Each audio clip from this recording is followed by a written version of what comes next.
Okay, so I mean, like, how hard can it really be to go as fast as you can in a straight line? Well, if you ask Steve Johnson, he'll tell you it's like holding onto a bullet after it's been shot out of a gun. And he would know, since he's the first and only person to hit 500 plus races in the NHRA Pro Stock Motorcycle Drag Racing Series, which takes you from 0 to 200 miles an hour in less than 7 seconds. So, I stand corrected. It actually sounds pretty hard. But even after 500 races, Steve absolutely can't get enough of motorcycles. Starting his drag racing career 38 years ago, he's been there, done that, and had a heck of a time doing it. And now he's paying it forward by sharing his need for speed and his love for everything internal combustion. Through his Batman Scholarship, also known as the Be a Technician program to any copyright lawyers, Steve gives away scholarships in the form of money and tools to outstanding students who are interested in the automotive and moto industries, doing his part to invest in the future and spark that same passion he has for motorcycles in the next generation. This is Steve Johnson. I'm your host, Mark Long, and you're listening to Driven to Ride. All right, Steve Johnson, you are on Driven to Ride. Thank you so much for being here. Fantastic to be here. I'm excited to tell the world about motorcycle drag racing. Yeah, well, why don't we just jump right in? What would maybe people most know you for? What is your kind of claim to fame? Or maybe in your case, multiple claims to fame? Well, I don't know if they're claim to fames. I do a lot of school presentations about careers, and I have a Batman scholarship that I'd love to talk about at some point. But I guess I'm probably the only motorcycle drag racer, or maybe, well, I don't know how many racers, but we were first to 500 races. So if you go to all the races in the year that the sanction body puts on, and you do it for 38 years, you'll have 500 too. Wow, that's impressive, man. Very impressive. Drag racing for me started in Los Angeles, and it was street racing. It was really about street racing. We didn't have a drag strip, so you get a motorcycle. Cars were expensive, I got a Kawasaki 9. Well, I got a Honda 750 first, and that was fast. And it's like there's nothing that you could do. There's no car, there's no Camaro, there's no Mustang that's going to keep up with a Honda 750. And then Kawasaki, gosh darn. Kawasaki 900, when it hit the streets, are you kidding me? So it sounds like you've always kind of had a need for speed in your life.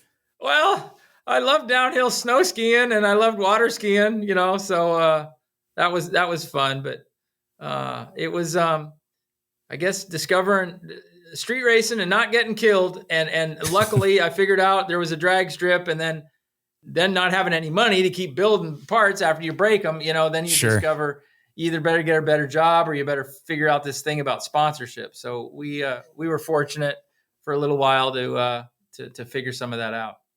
Yeah, well, let's take it back all the way to beginning. You talked about, 750s and Kawasaki 900 back in the day. How did you even get into motorcycling to begin with? Well, my dad, that's a great question. My dad raced a little bit, road racing. Okay. And they called it TT. So he took us dirt bike riding. So, back when Moses came down and handed out the 10 Commandments, my dad was there with some motorcycles. So it's like we went dirt bike. El Mirage. I don't know if anybody's from California or have ever heard of that, but El Mirage Dry Lake. We went out there.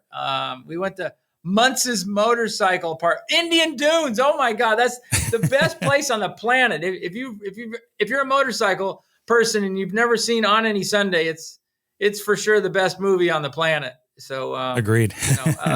My dad got us interested in dirt bikes, and from there it was a closed chapter. So it sounds like you were kind of hooked on motorcycles just kind of right from the start. Yeah, I love dirt bikes.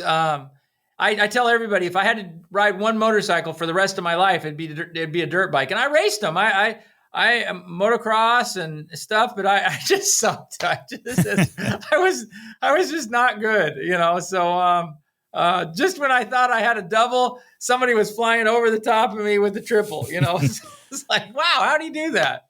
Yeah. Yeah, well, everybody's got their different skills, it seems like, or different tastes for riding and racing. So how did you go from dirt then over to street and ultimately street racing? Well, I moved out of my mom's before high school ended, and hung out with my buddy Jim Laronis, and I started working for his dad, Sam Laronis. We called him Pops, and he's been a mentor my entire life.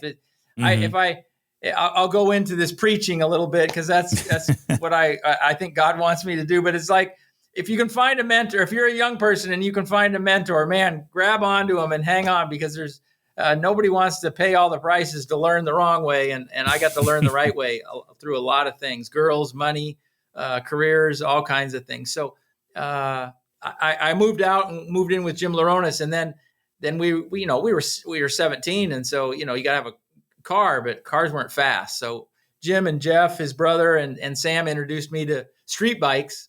And that was the first Honda 750 I had, man. It was a lot of fun. So when you talk about on the streets, you're talking kind of about, how do I put this, unsanctioned, kind of on the public road racing, as it were? It was straight up badass street racing, man. It was awesome. I can't talk. I tell the kids about it when I do my school programs and stuff, but I want to be authentic, and I'm not this goody two shoe guys. I didn't get in drugs and drinking and robbing banks and all that kind of gun stuff. But it's like I street raced, and it was so exhilarating.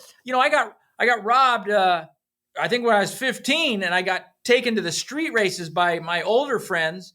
I'd sneak out of the window, and Van Nuys Boulevard, y'all. If you ever have a chance to look up a YouTube video, you go to Van Nuys Boulevard in Southern California, and that was the Mecca. You'd cruise back and forth up and down that street, and then you'd park on the side, and you'd holler at girls, and you'd see people with their cars and stuff like that, and all that stuff would end, 10, 11 o'clock. But on Saturday night, that was Wednesday and Saturdays. On Saturday night, behind the Bank of America, the cars, all the race cars would come in. Everybody from Los Angeles. Wow. And all of us in the Valley, we thought we had fast cars, and we didn't. Those guys in LA. So anyway, street racing was a big deal to me. And it just, all week long, you'd work on your motorcycle, and then you'd go to the street races, and there are girls love fast stuff. So yeah. And this was all street drag racing, right? So you've kind of always been in the drag racing scene then? Yeah. We still love dirt bikes, and I still have dirt bikes. Suzuki's helped me out, with some dirt bikes and stuff over the years. But drag racing, NHRA, National Hot Rod Association, and the Mission Series, the professional series. There's Top Fuel and Funny Car. They go 330 miles an hour in 1,000 feet, and then Pro Stock and Pro Stock Motorcycle. Those are like the factory hot rods. So they have in our class, we have Suzuki's and V twins. So they 160 cubic inch for the V twin and 113 cubic inch for the inline four. So that, I've made a career out of that, and built a facility, moved out of Los Angeles and built a facility in Birmingham, Alabama, chasing a girl, and all the races seem to be on the the East Coast. So I ended up in beautiful Birmingham, Alabama. Sure. Well, I have to imagine it's warmer than Chicago on average. So you've got that going for you.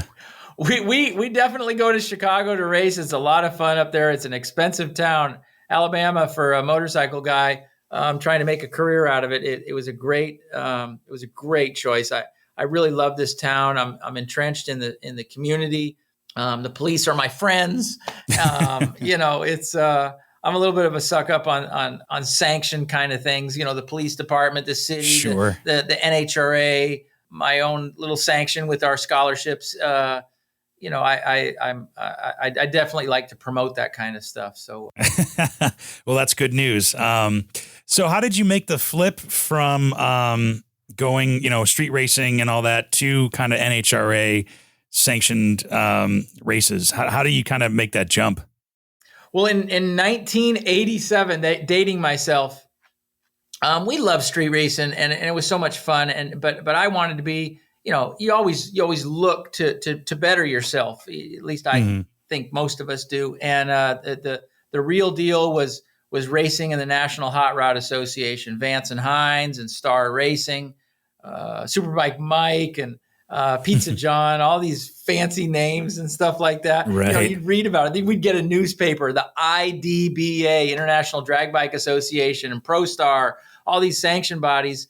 On the West Coast, we didn't have that. We had LACR and Orange County, and then Orange County closed. So it was really a bummer. But I was fortunate, and I had a buddy, Lauren, help me buy an engine.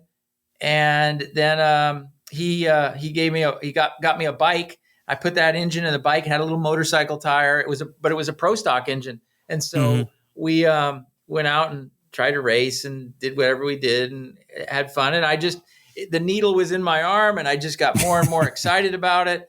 And then we got a chance to go to an NHRA top level Pro Stock, televised, get paid, have a sponsor, and there were funnel cakes. There were lots of funnel cakes in the races. So that's a plus. between the girls and the funnel cakes, man, I was hooked, man. What else do you need, right? Yeah. So we got a special car tire, a 15-inch car tire we put on the back of our motorcycle, and that was the deal in Pro Stock. Get lots of power, so you had to hook it up. Big tire, big 15 versus a motorcycle tire has short sidewalls. Right. This is a big car tire, so it had lots of gush, so it made a bigger footprint, so you could put more power to it. And Lester White in Los Angeles, he built me took a stock Kawasaki chassis and turned it into this bike, and it had a fiberglass gas tank. It was pretty rough, but we put it in a crate, a wooden crate, and shipped it to New Jersey. Oh wow! To my knowledge, literally across the country. Done that. And we a lot of these situations that I think are fun. People look like scratch your head, but you do what you do. You do what you want to do to get to your so-called dream. So I guess we went with the crate because the guy that was going to take us, he flaked. He couldn't go. So then we built this crate. I had a buddy, Craig Burns, told me, we'll get it shipped for you, put it in a crate. They brought it to the racetrack. They unloaded it, and we went underneath. There was a flatbed trailer there. We put the crate underneath the flatbed trailer. It gets dropped off with this forklift. We're in this dirt because the bikes are still second-class citizen. We got kind of parked out in the weeds a little bit. So Terry Vance is there, and Pizza John, and George Bryce, all these big teams with their motorhome days, right? So they drop this crate off, and I unload it, and we pull out the extension cord and some tools, and there's my motorcycle there. So I'm making a big deal out of it, but it was very, very special. We made a shirt, the bike's exploding out of a crate, and sold lots of shirts. Yeah. So it was fun, and we qualified, won our first round. Could have won the second round. I made a dumb mistake, but that was being on TV. That was 100,000 people at this race in New Jersey. It's like you go into the restaurants after the event, after each day of qualifying, and there's the superstars, Connie Coletta, Don Perdome, and Kenny Bernstein, and John Force. It's like I was right there. It was very, very special. Yeah, no, that sounds like a hell of a start to a racing career. You really jumped in with both feet and kind of just started at grassroots, really. Yeah, it definitely, from dirt bikes to street bikes, from street bikes to, I had a pizza job. I worked at Shakey's in Los Angeles, in Southern California. So yeah. That little clunker of a street bike. The reality is I discovered NHRA Pro Stock. That was my dream. I was a Jaguar technician. So I learned about, engines from Sam and Jim and Jeff Laronis and my buddy Harry Gunnison. Harry Gunnison was probably instrumental. I'm a little bit late talking about him, but he was instrumental in getting me to the race and helping me. He eventually bought a fancy dually and a trailer and took me to the races, and he gave me a ton. So Harry Gunnison really helped a lot. So, and that's kind of the infrastructure of my deal before sponsorship. It's like you lean on your friends, and your friends become passionate, and there's so many great things in life to do besides getting in trouble and being, a jackwagon. It's like Sure. we had so much fun doing this. It was in our blood. It was in every thought that we had. And this is y'all wait, no internet, no cell phones. Okay. It's like I sent 2,100 Christmas cards to the media. I was trying to be a Kenny Bernstein. And I would put stamps on them, and I would take a picture. I would go with the camera to the grocery store, get it all developed. You're looking at them, and then you take the negatives and you say 15 of number 6 and 28 of number. And this is how I did social media back then. I would get hundreds of pictures that we got. I don't know what they were, 3 cents each or something. I'd get literally hundreds of pictures. And after every race, I would send these pictures out to the media with a note, a press release. It was an incredible amount of time.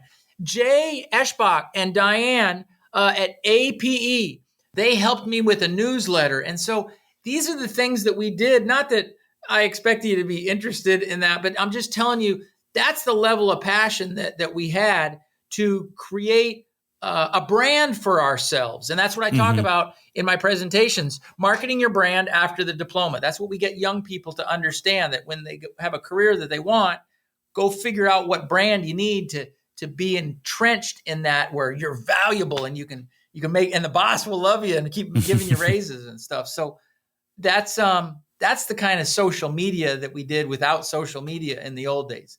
Print a bunch of pictures, put them with a press release, and snail mail it to everybody. Yeah. Well, I don't think anybody can accuse you of not putting in the work, man. That's impressive.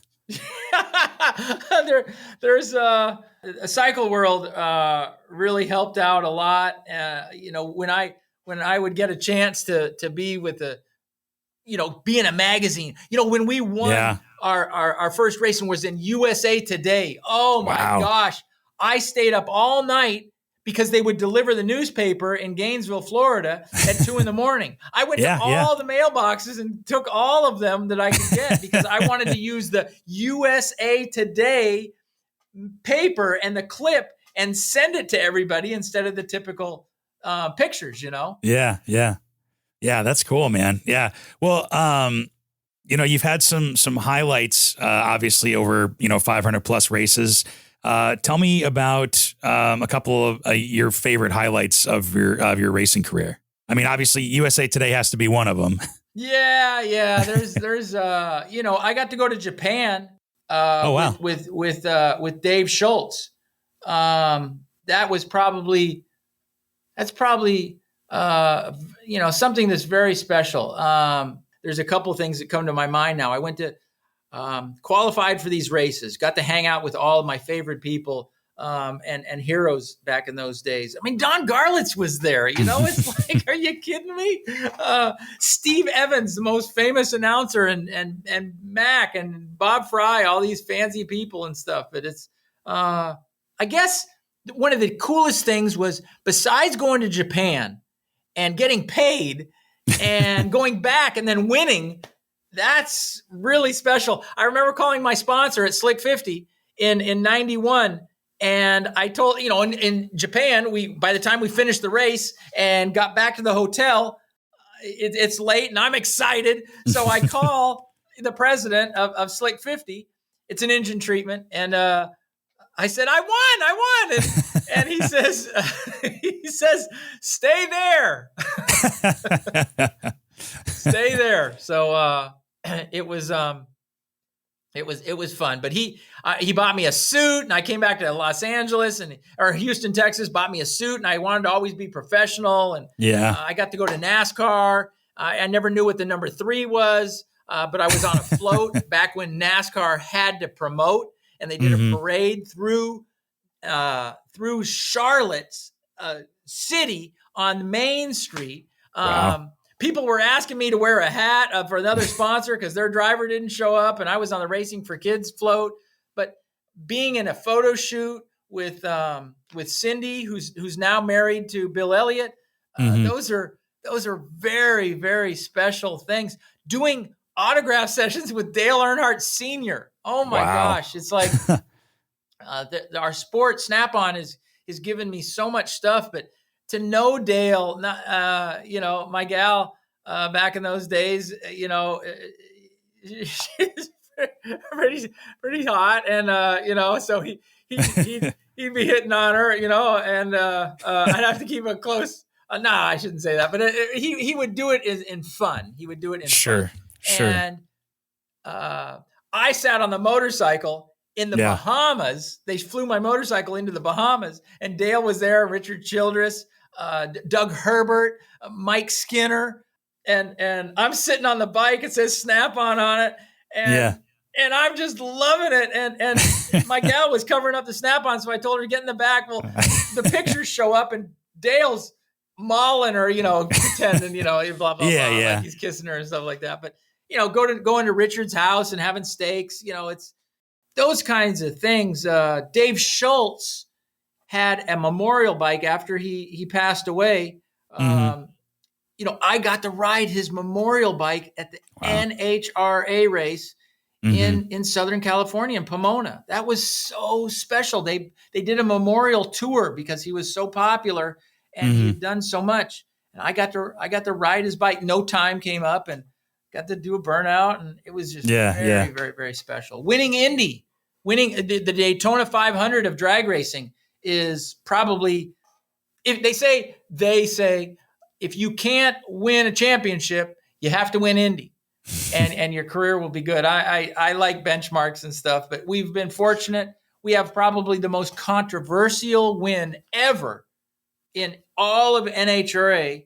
I was racing Matt Smith, went across the finish line, and the beam somehow went through my wheel and got Matt's wheel, and they gave him the win. And when they asked to rewind, that Mike Dunn was in the booth, and he says, "Wait, rewind that." Yeah, sure. Let's watch that in slow motion. Yeah, replay. Slow motion, you could see that I was clearly ahead. So they, blah blah, big long story, but anyway, 2 days later, they reviewed it and figured out what happened, and this pulsing beam and blah blah blah. But anyway, there was no winner's circle for that. Oh wow, so, yeah. The first 3 races that I won in my career, I only got to go to one winner's circle because the first race I won in St. Louis, somebody passed away, so there was an accident and they didn't have a winner's circle. Sure. So then we have the Indy, and I won, but I didn't win. And so 2 of the 3 races, there was no winner's circle for me. But, they made it right. And then we got to win Indy again.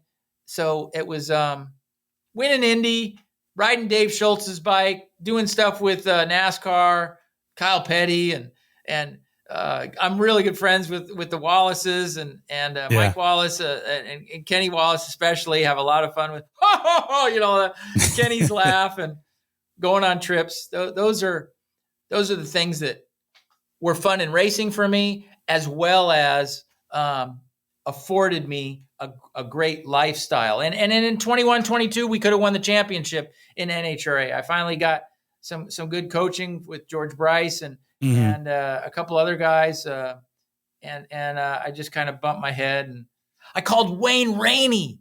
Oh, really? Yeah. Wayne Rainey. I called Wayne, and I'm like, I'm in this championship deal, and I'm like making mistakes and blah, blah, blah. And then I talked to him, and he gave me some incredible, cool advice, y'all. And sure. That's what I say about the mentor. He wasn't my mentor, but he's so special to all of us, I think. He's a legend. Yeah. Yeah. And so to be able to call him and say, "Hey man, I got this going on." And for him to he gave me a scenario that he dealt with. And I was buddies with Kevin Schwantz too, Oh, Kevin, sure. Yeah.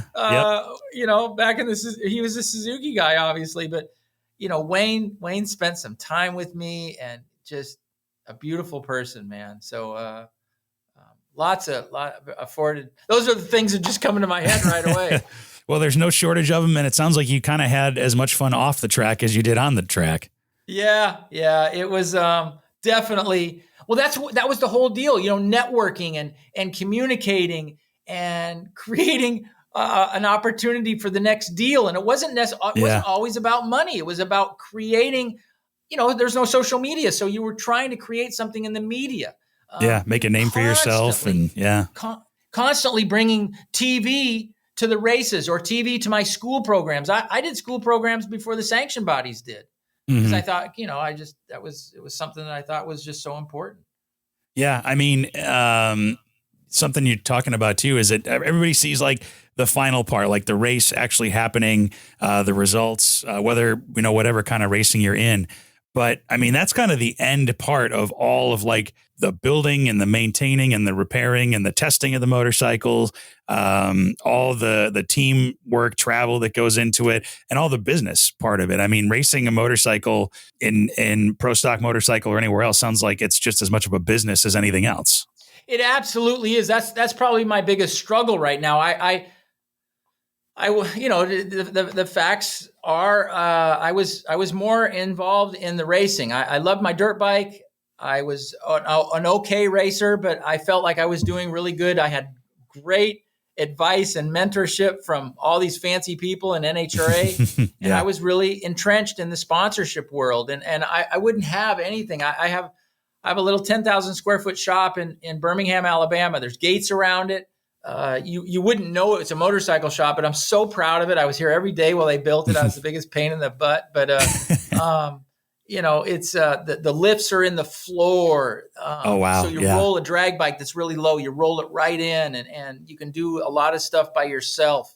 Have some machinery here, but when we were in our heyday with sponsorship, it was seven employees, a big payroll, and it was wide open. We had brand managers for each sponsor, Wow. And so when we went to an event, we would stop at schools and we would promote skilled trades, especially in the automotive and motorcycle and diesel industries. And especially back then, it was all about a skilled trade with a tech school, have a credential, don't just say you want to do it, have a credential. So bring in some tools.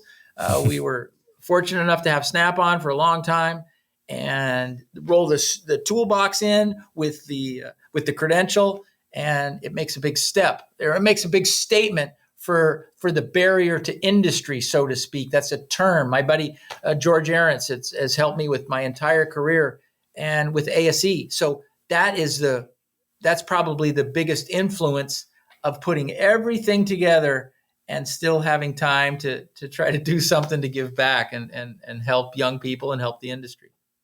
Yeah, I mean, you've mentioned it a couple times. You've been giving back and doing school programs and kind of helping the next generation. Sounds like for maybe a couple of generations now, which is awesome. And you've got this Batman scholarship program. What does that stand for? Well, I don't want to sound like I'm a philanthropist or anything. I would love to be. I just don't have any money. But it's like I do what I can, and I do it because I want to. I'm not trying to shove people, but it is very, very rewarding when you get into that part of life. I don't have any kids. Emma, that I'm with now, is she has a 6.5-year-old that's real special. So I guess I'm getting a little chance. And I have a Larry Dixon, a famous Top Fuel driver. I'm a godfather to his son. But it's all of these things create the emotion that gets you to do things. And I feel so good at going to a school and talking to young people about motorcycles. But then you kind of merge into, I did one with John Andretti once, kindergarten kids. Oh, wow. And they're all like, they're not listening or anything like that. And he says, here, let me show you how to do it. And then he flopped too. So I've learned, I've had lots of experience, but the Batman scholarship is be a technician. And I'm obviously stealing the Batman thunder a little bit, but I'm not trying to infringe on that in any way. I'm really trying to say, be a technician. And it's for man or woman. It's on our website. It's stevejohnsonracing.com. You go to scholarships. You'll see a little video if you want. Hopefully it talks about the passion that I have for motorcycles, and especially being a technician, a Jaguar and Rolls-Royce technician on my early days. We find them, and we've been doing it for a few years now. We give them about $6,000 in tools and toolbox. Wow. And the people at Peak Antifreeze, Brian Bolander helps us with that, and Snap-on, obviously. But it's we have this little card that we do, and we hand this out. But it's really Batman themed, and I have a Batman logo somewhere on my shirt right here. But it's there we go. Yeah, it's so much fun to go in there, and because everybody's got a name for their scholarship and stuff, and most of the time it's kind of boring. But when you say the Batman scholarship, they're like, "Huh? What? Yeah, Kids that are like, gets their ears pricked up. Yeah, is Batman here? So it's a lot of fun. I do a presentation on marketing your brand after the diploma. Mm-hmm. I try to create that understanding that when you walk in for the interview, be there early, show up dressed for success, look them in the eye, hand them a card, bring your driver's license record. Nobody thinks of that stuff. Well, let's bring it back to racing a little bit. You said at the beginning, over 500 races over, I think 38 years was the math. How much different was your first race compared to like your 500th race? Oh my gosh. Yeah. My 500th. Well, the first race I had a Z1 bodywork, and it was literally a fiberglass gas tank, little tiny engine, made 200 horsepower. Oh, that's a good stat. First one was a Kawasaki, made 200 horsepower, was a Z1. My 500th race was a Ninja, a carbon fiber, state of the art, $30,000 bodywork, installation, wrap, detail, and test. 30 grand. And the engine made 400 horsepower. So it doubled in horsepower. Yeah. I've been around so long that the horsepower has doubled from my first engine. So, and the crowds are bigger. There's more television time. That our team's much more refined, I guess you could say. And we didn't win that race, but it was just it was very, very special. We did an Airbnb in San Francisco, or in near Sonoma, and we had a big party. Pro Stock car people came, all kinds of people came to it. It was really, and the sanction body, that's why I suck up to him so much, is the sanction body really gravitated towards the story and promoted it. I have a huge plaque that Emma gave me. It's a big plaque that took everything that was in National Dragster, that's our Bible, and put it all on this laminated piece of the whole article, and talked about what we had done and things like that. So it was, that was the, from the start to the finish, double the horsepower, Z1 to a Hayabusa. Yeah. And, I guess from going maybe 8.10, 8.20 maybe, to, and 170 miles an hour, to double the horsepower and go 6.7 at 200 miles an hour.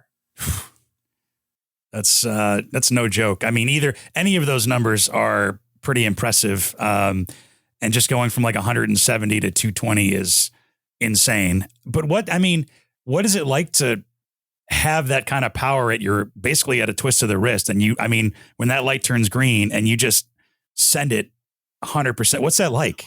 Well, we have I always tell everybody it's like hanging onto a bullet after it's being shot out of the gun. It's nothing like the fastest roller coaster ride you've ever been on, because there's a backrest. We don't have that backrest. But I will tell you that when we leave the starting line, somewhere between 7,000 and 9,000 RPM, we give a wide open throttle. It's on a 2-step rev limiter. So the clutch is in. And when you pop the clutch, it goes off the rev limiter and puts full power to the rear wheel. Now the rear wheel is taking the power through the clutch, and the clutch is designed to slip through whatever kind of clutch you have. So and your ignition timing, you retard the ignition timing to have the right amount of power for the first 1/10 of a second, the first 2/10 of a second, all the way through, and you manipulate all of that. And that's a very, very important part of drag racing, where top fuel cars have one gear and they just slip the clutch all the way down the track until it locks up. And that's how they can put 11,000 horsepower to a vehicle and get to 1,000 feet in 3 seconds at 300 miles an hour. So we have only 400 horsepower, which incidentally, there is a blower dyno, and every blower is different in those fuel cars. and they made a dyno that you put the blower on that will tell you how much air it will push with a certain amount of RPM. So they can regulate that and know exactly what it's doing. Wow. Well, guess how much horsepower it takes to run one of those blower dynos? My guess is 400 horsepower. Very good. Very good. That's exactly right. So Austin Coyle tells me a lot about that, and it's really fun to hear stories from him. But that's probably the in a nutshell, that's probably the answer to the difference in the bikes. Sure. Well, and the other thing is you're not like strapped in. You don't have a backrest. I mean, you're literally hanging on to this thing, right? Yeah. Yeah, and there's a we used to have a tachometer in the old days, and the tachometer, up to 10,000 or 12, whatever probably 12,000 it shifted. Well, what was hilarious with the tachometers is they came off with a speedometer cable, right? Oh, sure, yeah. And it came up when you're revving it, and then you pop the clutch, the tachometer is going like that. Yeah, it's pinging all over the place. It's so important to shift on time. So we came up with a shift light. So we shift our motorcycle at 14,100 RPM, and do that for 6-speed transmission. Yeah. The front wheel's in the air for probably 100 feet, and then you go 0 to 60 in a second.